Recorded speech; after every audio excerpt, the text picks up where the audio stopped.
જણે દુકાનમાં બંદૂકો ને હાર્મોનિયમ બે હારે વેચે. હા, હરખા બે હોય એટલે મને જીવો કોચ મારી મારો. અડધી દુકાનમાં હાર્મોનિયમ ને અડધી દુકાનમાં સુર આપું મેલ કરી. અમારે આવો એક પ્રોગ્રામમાં પોણી કલાક મેલ આવેલો. તો એક બાપા ઉભા થઈને મને કે આ ઘેરેથી મેલ કરીને આવતો હતો હું વાંધો છું. ઘેરે મેળ નથી બહાર નીકળીએ છીએ. અડધી દુકાનમાં હાર્મોનિયમ ને અડધી દુકાનમાં બંદૂક. બાપુ કોકે પૂછ્યું આ હાલે? તો કે આ તો હારા મારી દુકાન હાલે. કે કારણ શું? તો કે હવારમાં જે હાર્મોનિયમ લઈ જાય ને એનો પાડો હોય હાજે બંદૂક લેવા આવે. ટ્યુબલાઇટ થાય તો થાય આમાં. અમારે ત્યાં એક જણો હાર્મોનિયમ લીધું, બે ત્રણ સુરજ વગાડે. હોવે વગોવ્યા મોટા ખોર ડાર લોલ. એના બાપુજી કીધું કે હોવે તો વર્ષો પહેલા વગોવ્યા છે, તું પેટી વગાડીને આપણું ઘર વગોવીમાં આવે.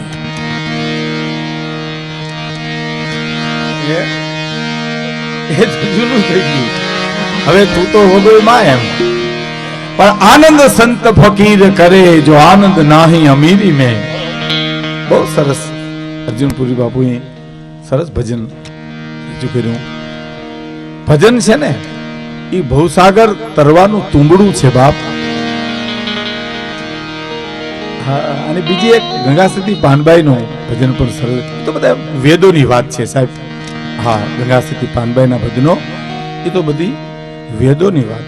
અમે મોટા કાલાવડ પ્રોગ્રામ કરવા ગયા ને શિવા પાસે, હું પ્રફુલ્લ દવે ને દમયંતીબેન, ત્યાં અમે કોઈ હાર્મોનિયમ નો લઈ જાય, એક પ્રાણભાઈ જ રાખતા. બાકી અમે તો જ્યાં જઈને હાર્મોનિયમ મગાવીએ. થોડું વોલ્યુમ આપો તમને વાંધો ન હોય તો.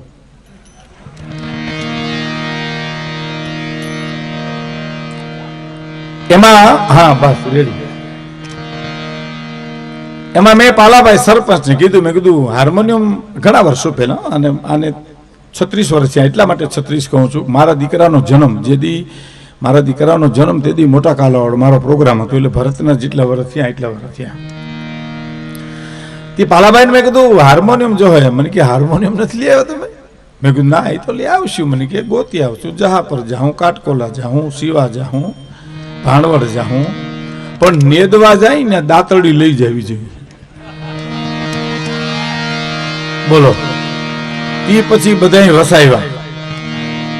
હા, નહીં તો હું અમે ગામડે જતા એટલે કે ભાઈ સરપંચને કહી હાર્મોનિયમ લ્યો, તો નોરતામાં વગાડીને મેળે ચડાવી દીધું હોય એને ઉતારીને લઈ આવ્યા.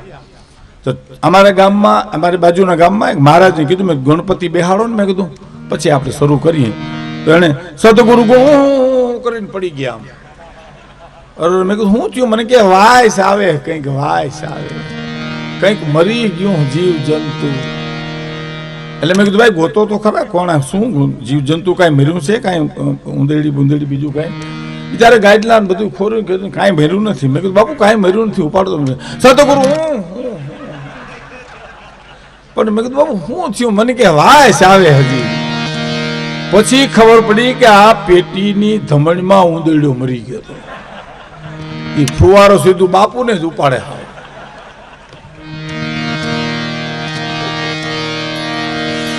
બાપુને જ ઉપાડે.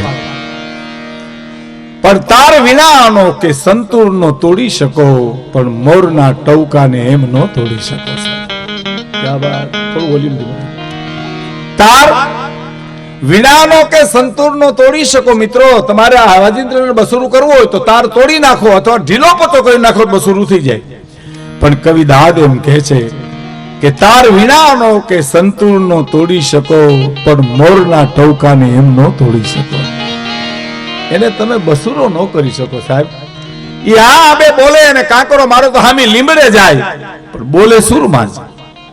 હે, તાર વિનાનો કે સંતૂરનો તોડી શકો, મોરના ટવકાને એમ ન તોડી શકો, અને ડરાવી ધમકાવી કોઈ ઇન્સાનના બે હાથ જોડાવી શકો. બને ભાઈ, ડરાવી ધમકાવી કોઈ ઇન્સાનના બે હાથ જોડાવી શકો, પણ સિંહના પંજાને એમ ન જોડાવી શકો સાહેબ. હે બાપુ, ડરાવી ધમકાવી કોઈ ઇન્સાન ના બે હાથ જોડાવી શકો, પણ સિંહના પંજાને એમ ન જોડાવી શકો. તો ગાંડી ગેરમાં ઓચિતાનો સાવજને જોઈ જાય એટલે આંખુના નંબર ઉતરી જાય સાહેબ. હા, સુસ્યું આંખું તો ડોળા પોળા થઈ જાય. ડરાવી ધમકાવી કોઈ ઇન્સાનના બે હાથ જોડાવી શકો, સિંહના પંજાને એમ ન જોડાવી શકો. ગાંધીગીરમાં ગુજરાતમાંથી એક પ્રવાસ આવ્યો હતો. અમારે ઝીણાભાઈ ગઢવી હતા માલધારી, એનો શાસન સદનમાં ફોટો થયો અત્યારે હજી.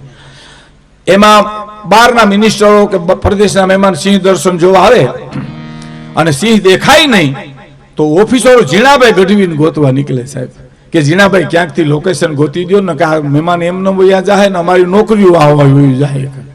એટલે ઝીણાભાઈ કંઈક એવો અવાજ કરે સાહેબ કે ઢોવામાંથી નીકળ્યા વિના રહે જ નહીં. એ ઝીણાભાઈ મને એક કરેલી વાત તમને કરું. મને કે વિકુદાનભાઈ, ગુજરાતમાંથી એક પ્રવાસ આવ્યો અહીંયા. એમાં એક બેન બહુ જાડા, અતિ જાડા, ગાડું ઉલાવો ત્યાં બેહી હગે, પાટિયામાં જેમ ચડાવો ત્યારે ખટારા ઉપર ચડી શકે, અને આમ હાલ્યા આવતા જેને નાની એવી પીપળ નો હાલી આવતી હોય એમ લાગે. છાંયે છોકરા બધા રમતા હોય. હવે એ કુટુંબના ને આ બેનની સિંહ દર્શનની ઈચ્છા પૂરી કરવાની હતી. એટલે બેનને અમુક માણસ જાડા બહુ હોય. હું ઘણા વર્ષો પહેલા હું કહેતો એક વાત, હું બસમાં બેન એક જગ્યાએ જતો હતો ને, તો એક બેન એવા ધક્કા મારે. મેં કીધું મારા હાથમાં જ નાખું બેન. મેં કીધું એટલા બધા ધક્કા હું કામ મારો? મેં કીધું. મને કે હા હે નો લેવો. મેં કીધું હા ના ધક્કા આવે તો અમારો હા નીકળી ગયો. મેં કીધું આ અતિ જાડા, અતિ જાડા, અને સિંહના દર્શનની એની થોડી ઈચ્છા હશે. ભગવાન જાણે છેલ્લી હોય કે સિંહની હોય કે. ઝીણાભાઈ મને કે અમે બધા આમ હાલ્યા જતા હતા, એક ઢોવામાંથી બીજા ઢોવામાં હાવજને જોતા બેન જોઈ ગયા. ક્યાંથી પવન આવે છે, ક્યાંથી આવે છે? પંખાને થોડું આમ કરી નાખો, આમ કરી નાખો. હા, કોની કોર કરી નાખો. બાપુ ઢારો, અર્જુન બાપુ ઢારો કરી નાખો. અર્જુન બાપુ. એટલે એ ઢોવામાંથી હાવજને જોતા બેન જોઈ ગયા. અમારું કોઈનું ધ્યાન હળી કાઢીને ખટારામાં ચડી ગયા. હજી સુધી કોઈલો ઉકેલાણો નથી કેમ ચડી ગયા એ. બોલો. કારણ કે ભય છે ને, આપણે વંડિયું ઠેકી જાય પણ ખબર ન પડે કેમ ઠેકી ગયા. એટલે વાહે થયા હોય ને એમાં ખબર ન પડવા દે આપણને. અને ગાંધીગીરમાં હવે હું તમને બીજી વાત કરું કે ડરાવી ધમકાવી કોઈ ઇન્સાનના બે હાથ જોડાવી શકો, પણ સિંહના પંજાને એમ ન જોડાવી શકો. અને શિખરો કંઈક સર કરો અને કીર્તિ થંભ ખોડી શકો, પણ ગામના પાદરમાં એક પણ પાળિયો એમ ન ખોડી શકો. એમાં તો મરવું જ પડે. હા, એમાં કોક મરે ને આપણા પાળિયા ન પૂજાય. હે, અંગ્રેજો સંશોધન કરવામાં નીકળ્યા ને પાળિયાઓનું, અંગ્રેજો પકડી બહુ લે. જો તમે જોજો ગાંધીગીરમાં તમે જોજો, ધોળિયા કેમેરા લઈને ફરતા જ હોય. એ પંખી માળો બાંધે પૂરો થાય ત્યાં સુધી ન્યા રે. એમાં અંગ્રેજોને કોઈ શીખવાડી દીધેલું કે તમે ભૂખા થાવ ને ત્યારે આયરનો, ચારણનો, માલધારીનો, રબારીનો નેહડો હોય ને ભરવાડનો, ત્યાં જઈને આમ કરજો એટલે તમને ખવડાવશે. શીખી ગયા મારા. ભૂખા થાય ને આમ નેહડે આમ કરે. બાયુ થાળી થાળી જેવા રોટલા ઘડી, બાયુ ગામડામાં રોટલા ઘડે ને, આપણે આપણી જ્ઞાતિની ખાસ આયર, ચારણ, જાડુ વરણ છે. એ થાળી થાળી જેવા રોટલા ઘડે ને રોટલામાં ભાયતું પડી જાય. શેરમાં બાયુ રોટલા ઘડે ને એમાં ભમરા પડે. એ બેન જેવડા ભમરા પડે. હા, તે થાળી થાળી જેવા રોટલા ઘડીને માખણ ને સંભારો ને શાક ને એ અંગ્રેજોને દીધા. તો માખણ, સંભારો, શાક ને એ ખાઈ ગયા અને રોટલા ને ડીશું સમજીને ઘા કરી નાખ્યા. This is dish. મુદાનો ઘા કરી નાખ્યો. બોલો, મુદાનો. અને એક ઝીણામ ઝીણી વાત કરવા આપને મજા આવશે. સંશોધન કરવા, પાળિયાનું સંશોધન કરવા નીકળ્યા ને તો ખેતરમાં ઓલો ખાંભો હોય ને આપણે દડી, એ જોઈને ઓલો અંગ્રેજ બોલ્યો ગામડાના બાપાને કે ધીસ ઇઝ પાળિયો. આ પાળિયો છે. જો આલો સામે અવાજ આવે ભાઈ, માઇક વાળા ભાઈ, માઇક વાળા ભાઈ જરા સામે કે આ ધીસ ઇઝ પાળિયો. બજો એ બરાબર છે. તો ગામડાના બાપા કે પાળિયો નથી પણ એને ખેવો એટલે થાય અહીંયા.